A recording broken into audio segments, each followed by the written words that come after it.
Like, I saw a meth head, or a gentleman that smokes meth, if you will,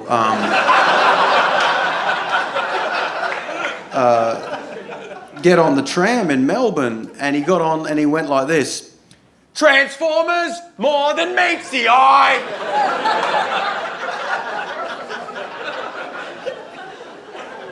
It must be good to let go, you know what I mean? Do you know how many times I've been in meetings or whatever and wish I'd just gone, Decepticons!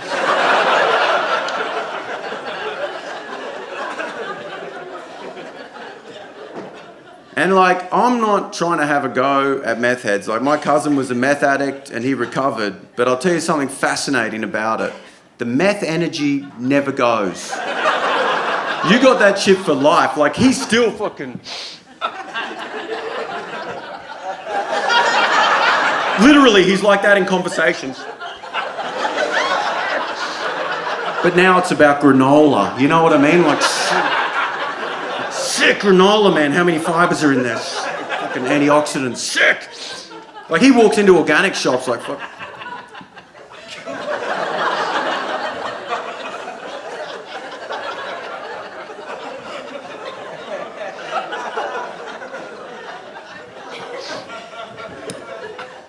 Where's your fucking goji berries, cunt?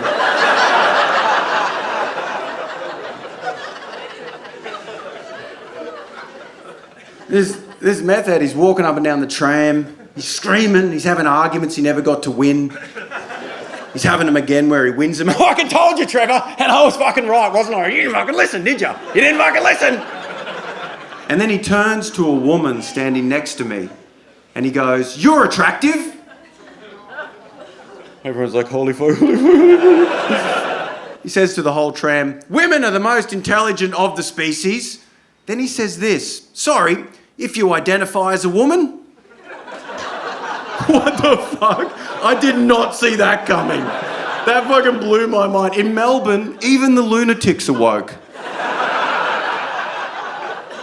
Before he got on the tram, he's like, "I'd like to announce that my pronouns are they, them. Now I'm going to get my cock out and wave it around like a helicopter."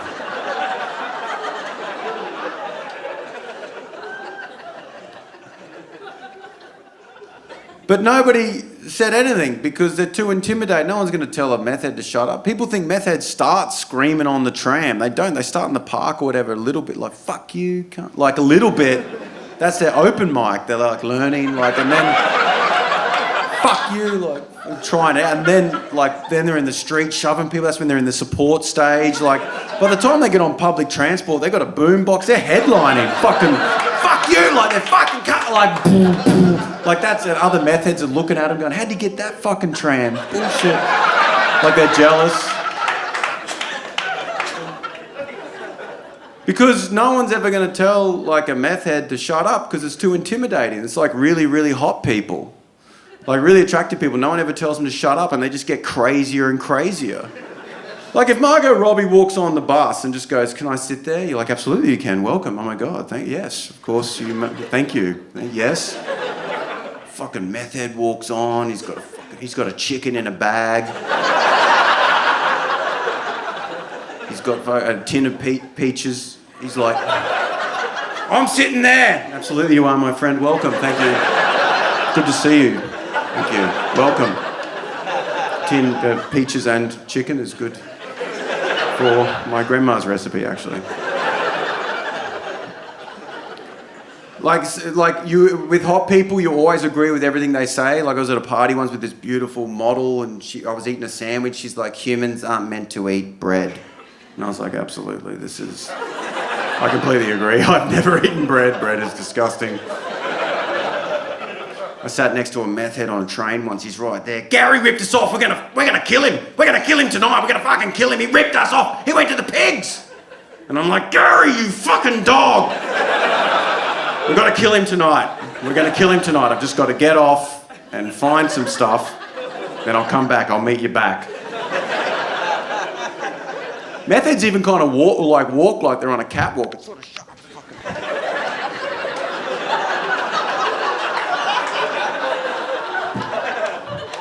You know what I mean? It's like quite... I remember at the peak of it, my cousin's addiction. He stole my dad's ride-on lawnmower and tried to ride it into town to sell it. Like, this is in Toowoomba in Queensland. It's like a small town. My dad found out and called the cops, and the cops came to our house, and we went looking for him, and he's on the road looking sick, like heading into town, and then he sees the cop car and then drives immediately up onto a lawn and starts mowing it.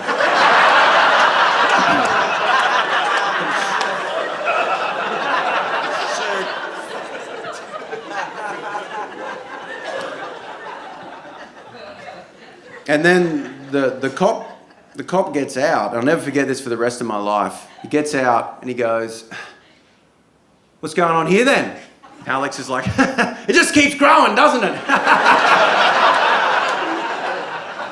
Like trying to be... Anyway.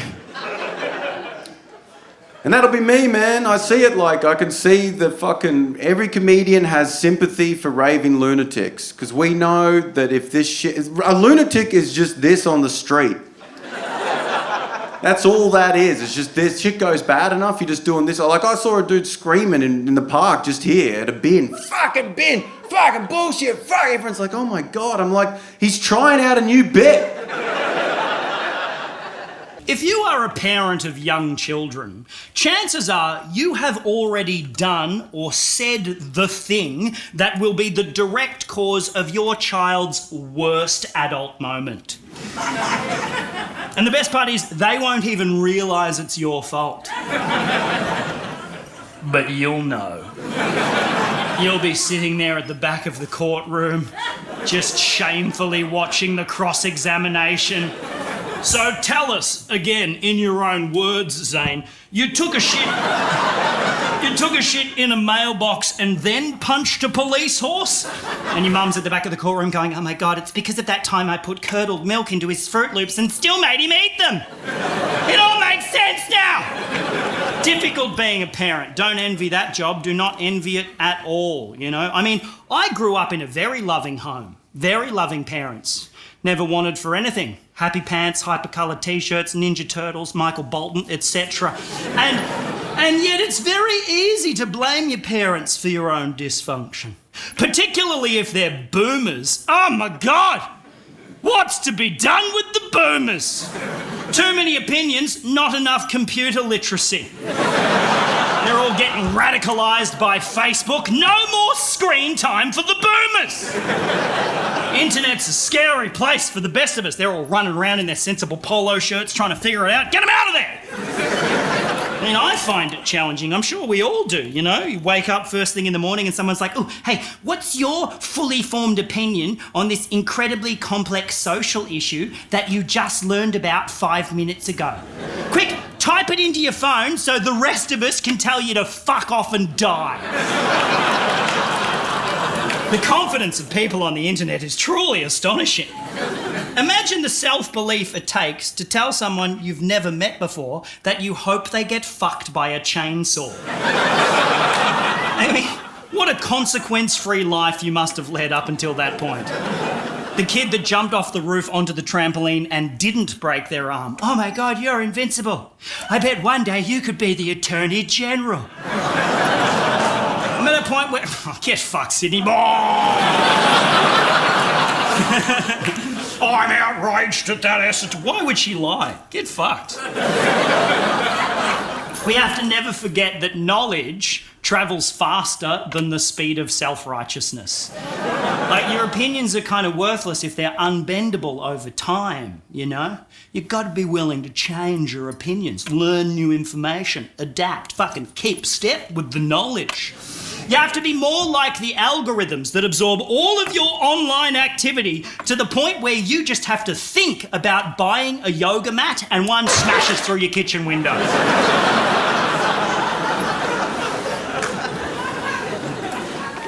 And if you're unhappy, you know, just fucking change.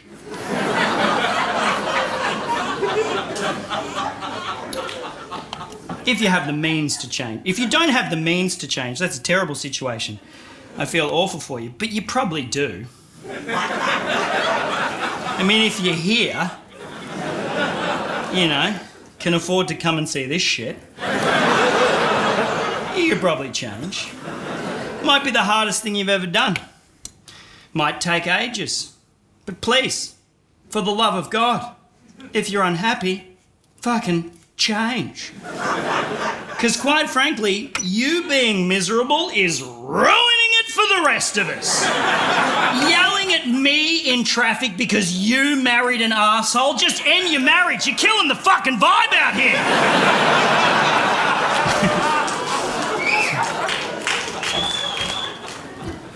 Geez, I can't wait till we retire so we can hate each other in a camper van instead.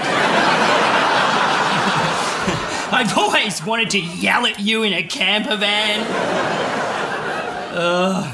Travelling only broadens your horizons if you're open to having your horizons broadened. Otherwise, you're just the same dickhead in a different deck chair.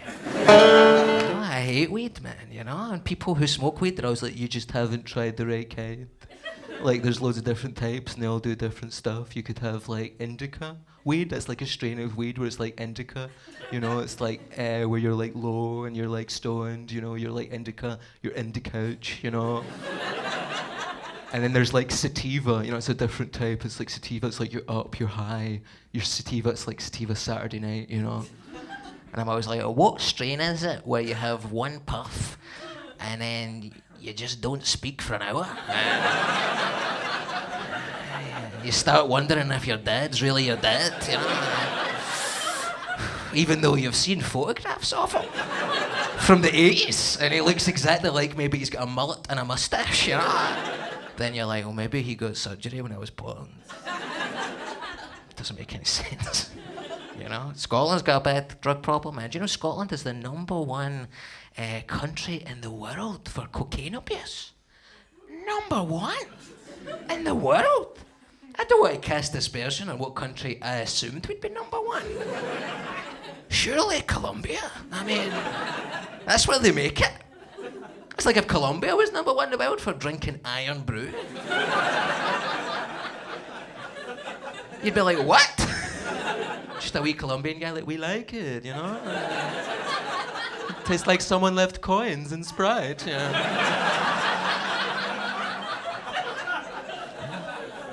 For fucks, that is what it tastes like. Notes of the 2-pence piece.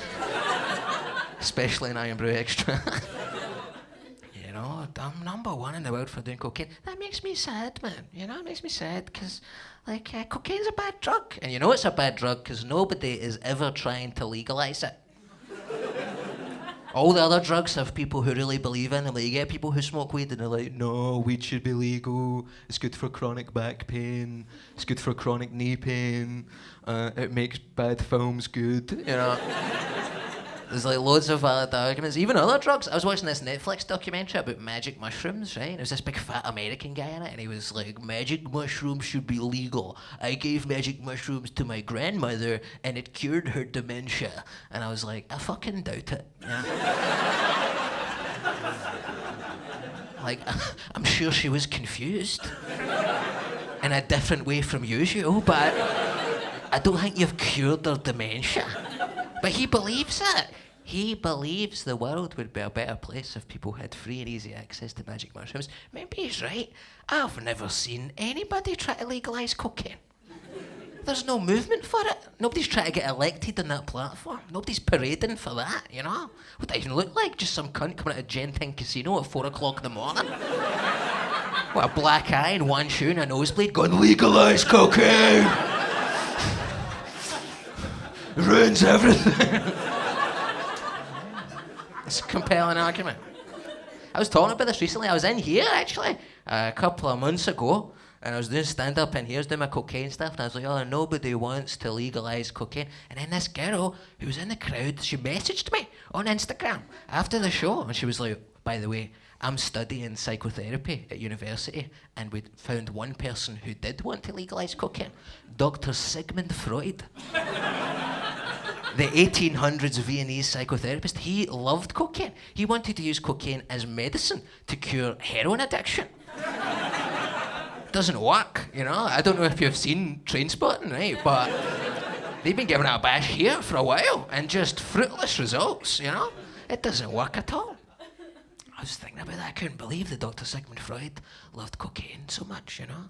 But then I started reading some of his theories on Wikipedia, and they do sound like the ramblings of a cokehead, you know? He was always saying weird stuff. He was always like, yeah, did you know there are two parts of the human brain? We have the conscious part and the subconscious part, and the conscious parts, like normal everyday stuff, like I go to the shops and I say hello to my neighbor. But then did you know secretly, subconsciously, everybody wants to fuck their own mother, yeah? Yeah? Did you know that, yeah? Did you know that, yeah? Did you know secretly everybody wants to kill their own daddy, yeah? Did you know that? Yeah? Did you know secretly everybody wants to, you know, when you smoke a cigar, you really want to suck a dick. You want to suck your daddy's dick, you're like... You need to lay off the gear, big man, you know? Freaking everybody out. Imagine being cornered by Dr. Sigmund Freud at a house party.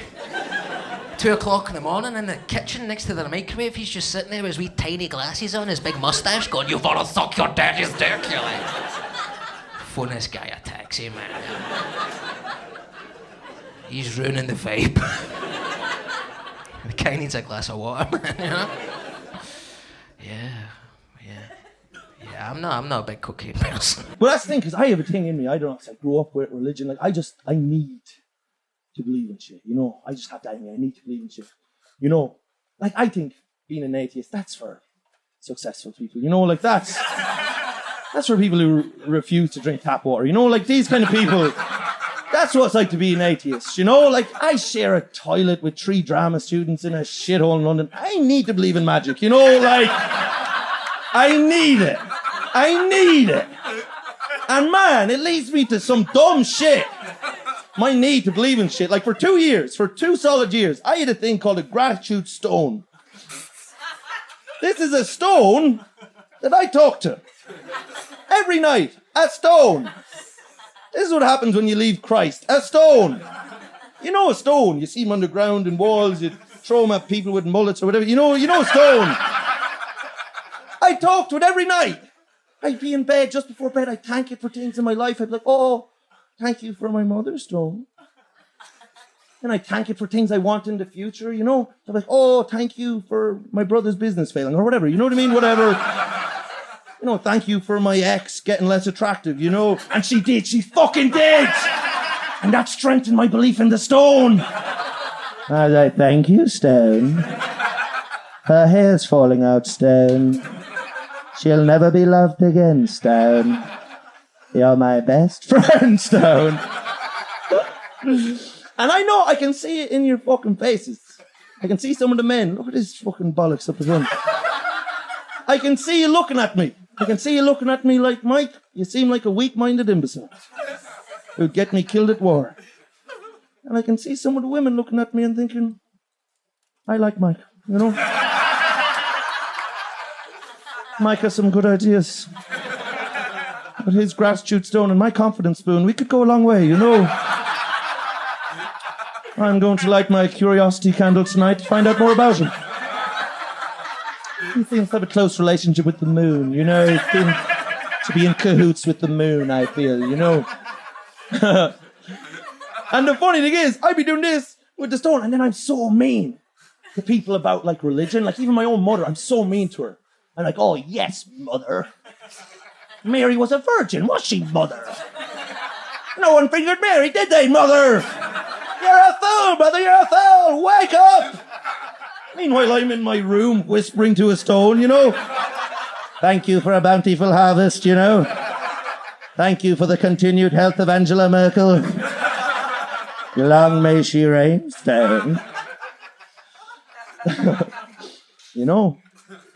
But sure, I'm no good. I'm no good. I grew up Catholic, though, I did. Very, like, super Catholic, like, genuinely. We'd all talk about it now like it was all bad. Everyone's like, oh, it wasn't all bad. There were some great parts to it. Like, when I was growing up, this is absolutely true, my mother would tell me all the time, she'd say, sex is a filthy, evil thing. And to this day, when I have sex, every time it feels wrong, Do you know how good that is? It's unbelievable. I don't have to spice things up in the bedroom. There's nothing kinkier than going to hell, you know what I mean? Like, it's amazing every time. Like, God, look at you with little mustache, you godless little bastard, look at you. You look like half cat, half porn director. Look at the head in you. Like, God knows what someone like you has to do to come, you know? Something has to die for you to get there, you know? Let's say you have to do little evil role plays. Do you like, I'll be Hitler, you be Anne Frank, I'll come find you, come on. Him now, not me, him. I think that's wrong what he said. Nasty little boy. I'm just saying, I don't have to do any of that shit. For me, it's evil every fucking time. Like, I could be having sex with the woman I love, missionary position, the lights are off, the windows are closed, we're under the covers, and I'm like, oh, this is a disgrace, you know, like, we'll never get away with this, you know. And she's like, can we please change positions? I'm like, oh, we're already dancing with the devil as it is, Mary, you know what I mean? And Mary's my mother's name. I don't know why I said that. No, you want to marry someone who makes you a better person. That's what my wife does. I really wanted to get in shape for the big day, get in shape. So I was going to the gym a lot. And I remember a week before the wedding, I got chatting to this guy in the steam room of my gym who had this amazing life, right? He said he was married to a woman in Australia for 16 years, but then he realised that he was gay, and he told his wife, who let him go in this beautiful moment of tolerance, acceptance, and now he lives as a gay man in the UK. And I was like, well, that's a great story, but quite selfishly, I'm getting married in a week. Quick question. You didn't know you were gay for 16 years. He's like, yeah, I didn't know at the time, but it makes sense now that I was. And I'm like, yeah, it's great and all, but I'm about to buy 130 people dinner. I mean, that's an expensive mistake, you know. I want to know. You didn't know for 16 years? He's like, yeah, I didn't know at the time, but it makes sense now that I totally was. Amazing, isn't it? 16 years of sort of tricks that the mind can play. Anyway, so I'm blowing this guy in the steam room, right? And I'm trying to work out why my eyes are watering, you know, just the old soil, it's hard to tell. And I'll let him finish because it's Pride Month, you know, you've got to support minorities, and well, that's how they get you. But the real reason I was excited to get married was that as a comedian, now I've been doing comedy for sort of 12 years, and what little name I have is based around doing big issues, cultural, social commentary, but increasingly it's a febrile atmosphere. It's subject to op-eds in newspapers. What can't they say? Should comedians only joke about things they've experienced? And, well, I was just excited to get a wife, and she's my wife. I'll say whatever the fuck I want, and you can just deal with it, you know? So I thought as a loving tribute, I'd base the show around the old growler. Last lockdown, the wife and I decided to try for a baby because there was nothing else to do. And by that point, I think we both just wanted someone else to talk to. And listen, look, I like a bit of rough and tumble as much as the next man, but trying for a baby is too much fucking. I never want to have sex again. Chop it off, I'm done. You've got to do it every night when you're trying, for months. And let me tell you, supply could not keep up with demand. You understand? I was squeezed dry like the husk of a lemon, nothing left. I was coming pith by night 4. You understand? You know what I'm talking about, old boy. Now, I feel your pain. People in here might think I'm boasting. I'm not boasting. It's not sex. It's procreation. That's a different thing. Newer couples in here might have sex where you light some candles, have a bit of wine, take some time to set the atmosphere, create the mood. This is how my wife and I would start our procreation sessions. First things first, she'd check the spreadsheet, make sure she's ovulating. Lord knows we wouldn't want to fuck on a whim. Huh?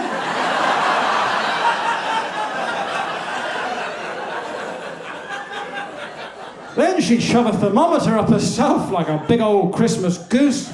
And finally, she'd lean over and whisper something romantic into my ear, like, I can't even be bothered to try and come, just fire a load off and let's go to sleep. Now, Now, straight men in the audience, you'll understand my problem. My entire sexual career has been based on the concept of holding back your own pleasure, give the poor girl a chance, right? I mean, that's very much all of our tactic, really, isn't it, lads? Doesn't matter how slick you think you're being, like, oh, you like that? Who's your daddy? Oh, I've got to move. Inwardly, we're all going, no, hold.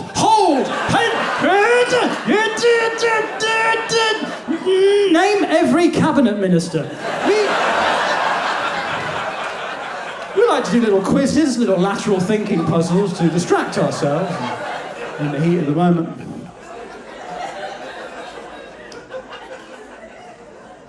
But when you're procreating, the pressure's not on not coming, the pressure's on coming. It's the only reason you're fucking. It's like a heist. You've got to get in, get out. But the pressure got too much. I couldn't finish. And so it just went on for hours, back, forth. It was like Nadal, Federer. You know, just fucking when's it gonna end? Sand coming out there. Rim. God, it was so much fucking. At one point, my wife was like, look, I know it's been a lot of sex for you recently, so why don't I start tonight off with a blowjob? And I genuinely replied, can't we just read?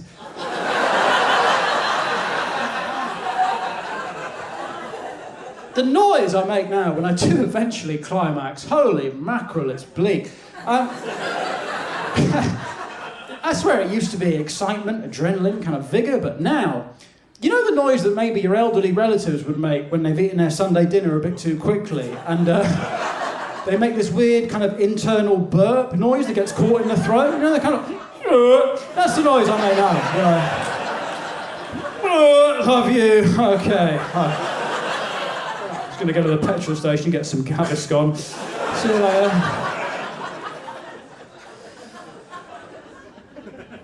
I appreciate you coming out here to see my show, The Optimist, and I know that there may be some of you in the audience here this evening. Hey, listen, I'm assuming you might have seen me do stand-up comedy before.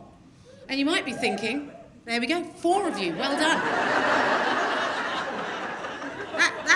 Those stats are bad, actually. We need to review this. We'll do it afterwards, but that's not great. And you might be thinking, optimist. It's not really your jam, Jen Brister. You'd be absolutely right. My cup is very much half empty, and I don't want you to fucking fill it, okay? But I've got to try and fill it because I am a parent. And I have children, I have twins, and they are 8, yeah? They're 8 now, twin boys. Thank you for clapping that. It's one man in the second row. Thank you, sir. He's really into it. Got to think about twins. Let's not bring it up right now. But listen, I've got to do it for them, yeah? I've got to be a better person for my children. I can't let them see who I really am. Look away, children. Don't look at Mama in the eye. Look away.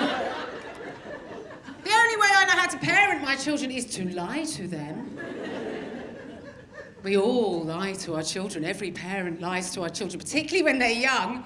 There's three fundamental lies that we say to our kids, yeah? Number 1, Father Christmas. Apparently he's a thing. Yeah, we've all agreed that, not just in this country, it seems to be international. We've all agreed that Father Christmas is a thing. I say to my kids, now listen, don't you talk to strangers, especially any strange men, right? But Christmas night, some big fat fella will be popping into your bedroom to drop off some presents, okay? I know it's a mixed message, but don't worry about it. Number 2, the Tooth Fairy. My kids are not freaked out by this. At all. They have accepted this. We have told them that some tiny little fucking, what is it? Some tiny little thing is going to be buzzing around at night. It's going to nick their teeth and leave some money under the pillow, and they're like, Mama, I can't wait. Surely that's the stuff of nightmares, isn't it? Can you imagine going to sleep at night knowing that was going to happen? You wouldn't be able to sleep, you'd be like that. Where is it? Where the fuck is it? Number 3, the biggest lie of all that we say to our children. And that is, everything's gonna be all right. We have to say that. We have to say that to our kids for when we are confronted by questions from our children. Questions, right? Questions like this. Mama, I've got a question for you, Mama. Mama, Mama, Mama, Mama, Mama, Mama, Mama, Mama, Mama, Mama, whatever the fuck it is, could you just get on with it, mate? Because this is really painful, okay? So just let me know what it is, okay? Mama, does global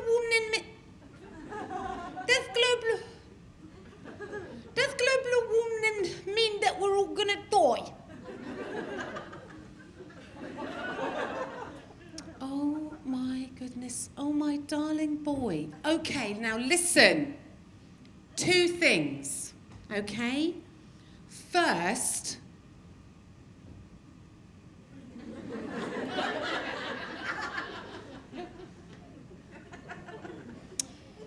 what are we going to do about that speech impediment?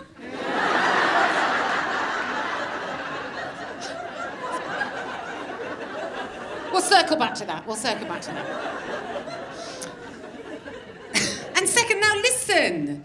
Of course it doesn't mean that we're all going to die. Okay, darling? It doesn't mean that. All it means is that the planet's got a bad tum-tum. The planet not feeling very well. But if we all do our bit, you know what? We can make the planet feel better. Oh, Mama, I want to make the planet feel better, so I'm going to take my paper straw and I'm going to put it in the recycling. Oh, darling. You do that.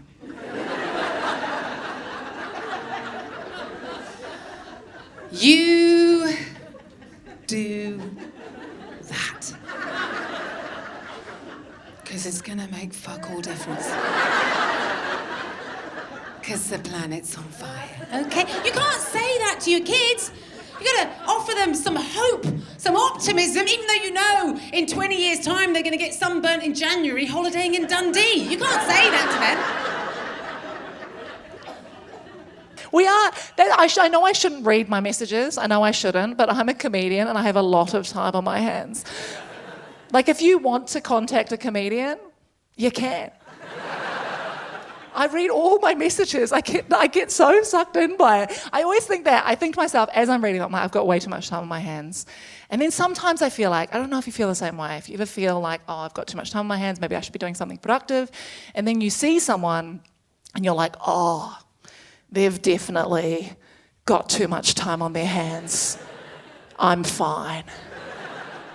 I realised this when I was buying eggs online. Yeah, I like to party. And I was buying eggs online. I was buying it on, online grocery shopping on the Woolworths website. And I saw that the eggs that I was buying had a rating of 4.2 stars.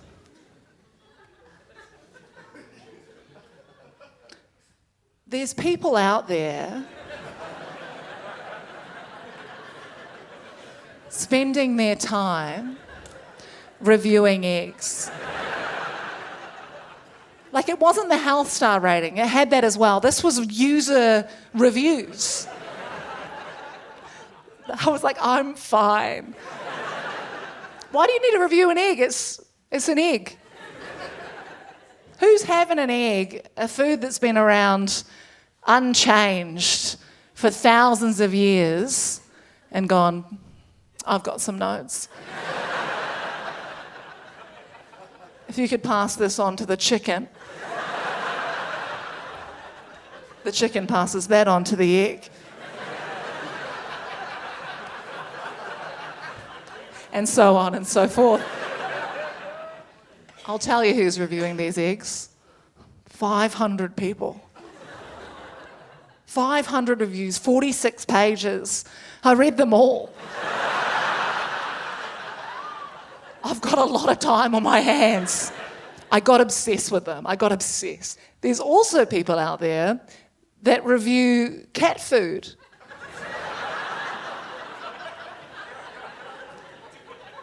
Here's the kicker. In character as their cat.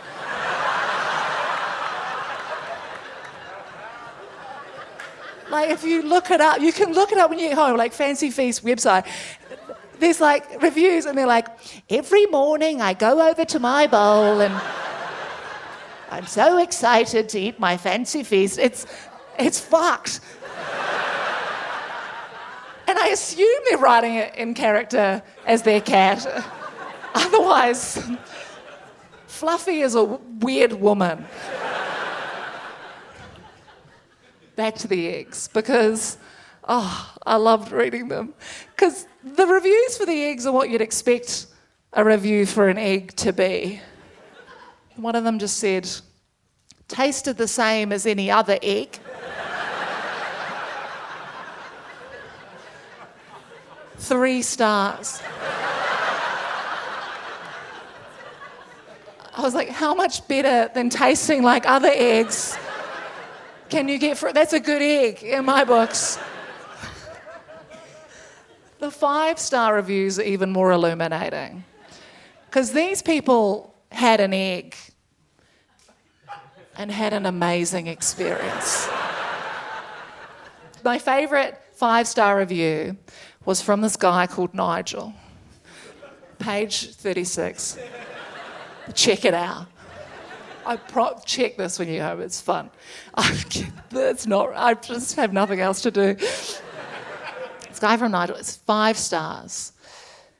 It said, incredible colour and taste, life-changing egg. And I was like, oh no, Nigel, how bad is your life going? That an egg is really turning things around. I was very, very worried for him, you know.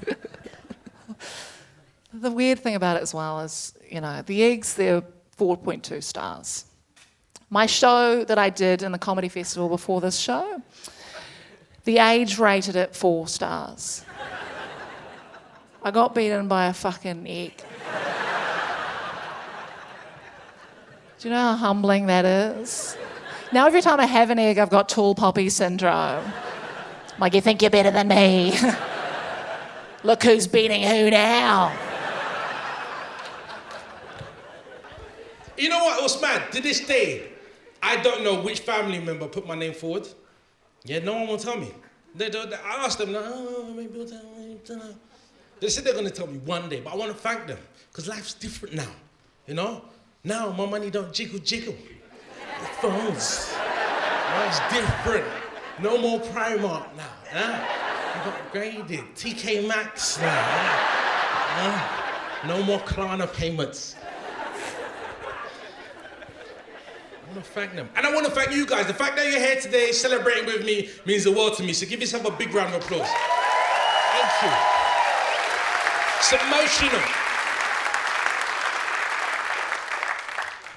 And I get asked a lot of questions. The most common question I get asked every day is, have you done Simon Cowell's Kitchen yet? Yeah? Every day I get asked that. The answer is no. He doesn't respond back to my WhatsApps anymore. Yeah. After 2,000 WhatsApps, I'm probably a weirdo, yeah. People always ask me, have you always been this funny? You always been this funny? And the answer to that is no as well, yeah? When I was growing up, I was a little shit, like I said earlier, yeah? I was so bad. I was one of those kids that used to throw stones at cars. I was one of them kids. I used to play in the road. I used to lie in the road, like, looking like the front cover of an R&B album. I was so naughty. Oh. Looking back, I was just a protester before my time, innit? I was so naughty. My brother, he's 3 years younger than me. He's nothing like me. Good guy. You know, I'm 34, he's 31. But he's good, you know, goes to work on time, eats his vegetables, you know. He's a simple guy. He looks easy to draw, you know. That's the hair, just. I was so naughty. Me, I don't know what was wrong with me. I never had an office job as well. Never had an office job.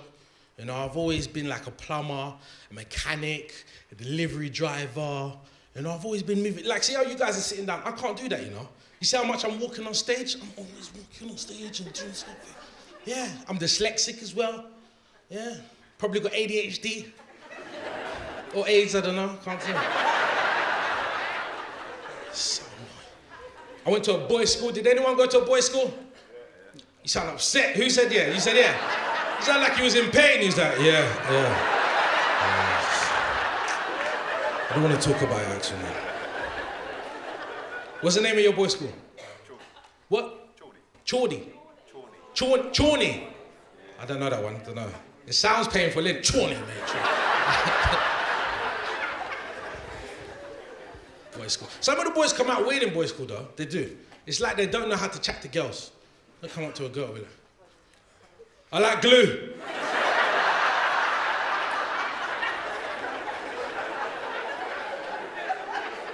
I'm serious, I've seen it. Boys come out weird. Parents, they wanted me to play an instrument, yeah? They wanted me to play the violin. Imagine me, the violin. I try to make it look sexy. Can't get laid playing the violin. And that's all guys care about in school, getting laid. Can't get laid. The lead singer of the band, laid. He looks cool, he's got his mic stand. I want to get away. Got a fan, fly away. Yeah. Drummer, he looks cool. You know, he's topless, hair flowing, he's just doing his little... No, violinist, dickhead. The only one who's more of a dickhead is the one that plays the triangle. I like glue.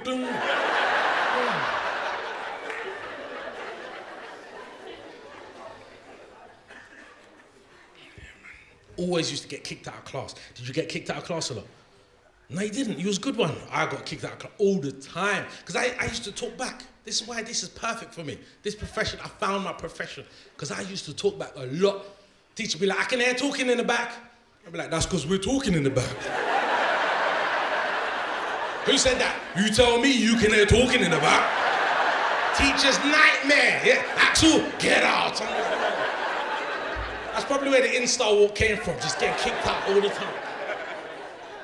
Kicked out a lot. There was a certain way to get kicked out. You just had to go in one sweet sweep. You can't just be like, oh, my pencil case, I forgot my pencil. You just ruined it. You might as well sit back in class. It's naughty. I used to have a wealth manager. I used to have wealth also. And fun couple of years, now we're back here. So, I only got this guy because I don't know what to do with money. People started asking questions like, Kanan, what do you do with your money? What do I do? I throw it in the air.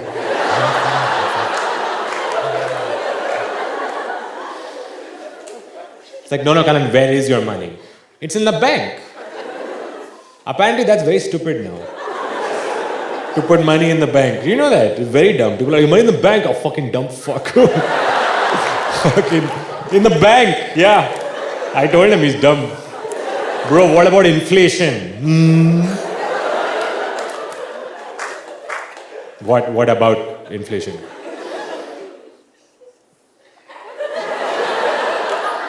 Dude, something is there about it.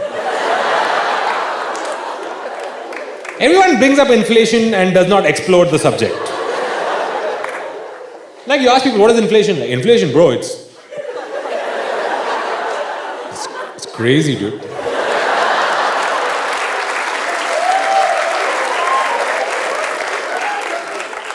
What is it, dude? It's crazy, dude. It's like these days, it's like 8:38, 20, 27. It's a lot, bro. It's crazy. Something divided by something into 100 is 8. That's bad. Nobody knows. Dude, the purchasing power of the rupee has decreased. So don't do it. No. Increase it. With rupee, you can buy less now. So I'll buy more. What is the problem? People say don't put money in your bank, invest money, invest. What does that mean? Buy shares? No. The stock market actually is very volatile. So make a safe investment, like a mutual index, term, systematic fund plan, right? You're like, oh, what do? They buy shares. But it's safe if strangers do it for you with no consequence. So I got this wealth manager dude, and I wanted to make a retirement plan, okay? Because I was young and ambitious. And so first question they ask you on retirement plan, you'll love this. They say, when would you like to retire, right? Like, great question, 7:30.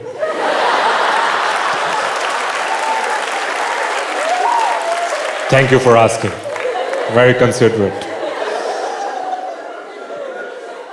Second question, more exciting hypothetical. What would you like your post-retirement lifestyle to be like? And dude, this is what all the suffering is for, right? The post-retirement lifestyle. So imagine you're like, okay, post-retirement, huh? I wanna be able to go anywhere, do anything, buy anything. Basics, at least this much. If you tell this to a financial professional, they don't think it's a joke. I've told this dude, he's doing maths. He's like, okay.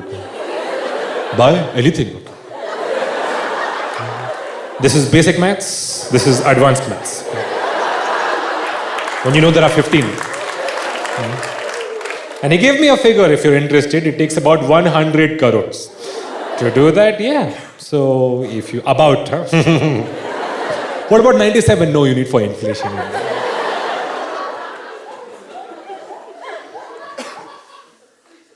Last question on retirement plan. My favorite question. They ask, when will you die? Really, they ask, because you need enough money from your date of retirement till your death. So when are you planning to die? This wealth manager looks at me like, look, you're 33 now, you will die 70, so then we have to make... He just said it. He just said you will die 70. And he moved on. I was like, dude, what is this? How have you determined my lifespan? What happens if I live beyond 70? So, you won't have money. That's why you should die at the allotted time. Dude, it's so scary. I asked him, the wealth manager, I was like, well, when will you die? Huh? He's like, oh, actually, I don't die. All wealth managers are immortal. Originally, there was one, and from him we reproduce. Asexually. Because no one will fuck us. Nor should they. Yes, offense. All investment people in the audience, please take offense and invest it.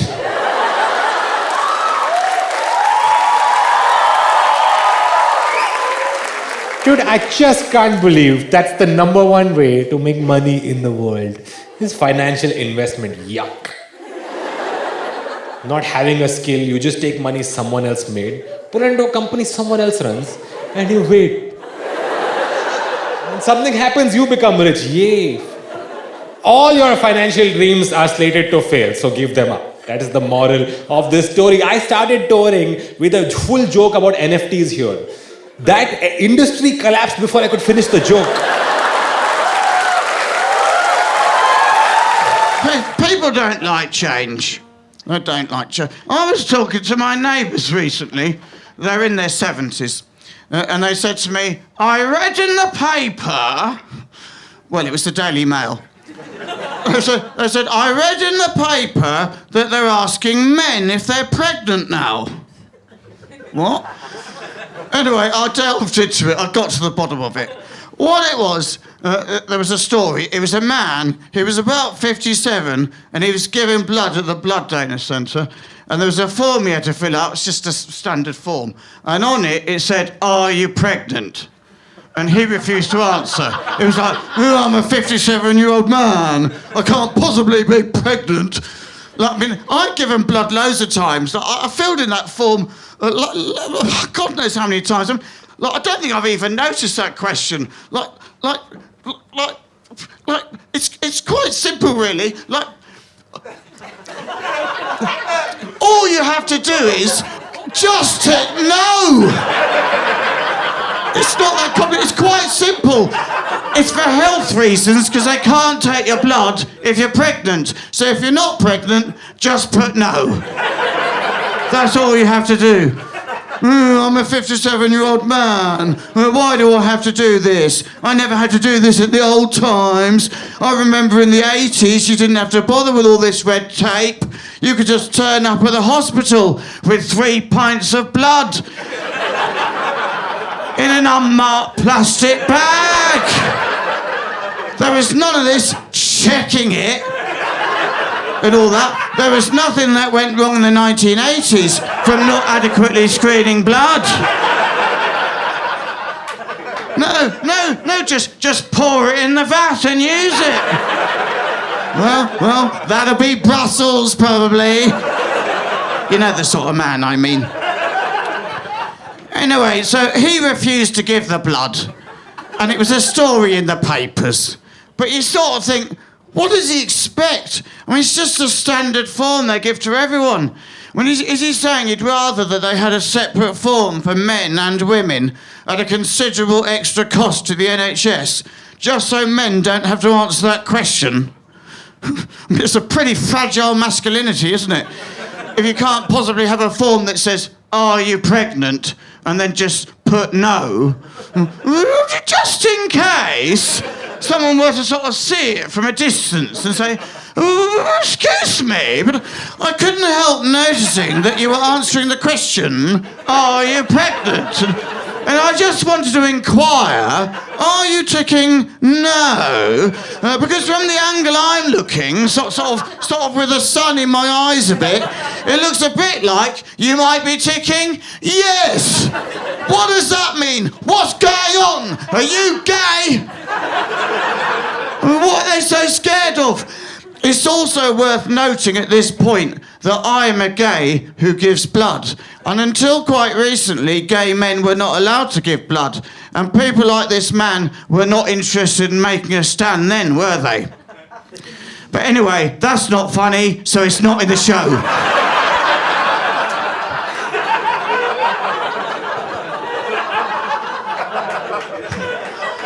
And what about postmenopausal women? Yeah, we're back into the comedy now. Yeah, should they have a different form too? Oh, I can't possibly say whether or not I'm pregnant. I'm postmenopausal. Can you not notice? Can you not notice the heat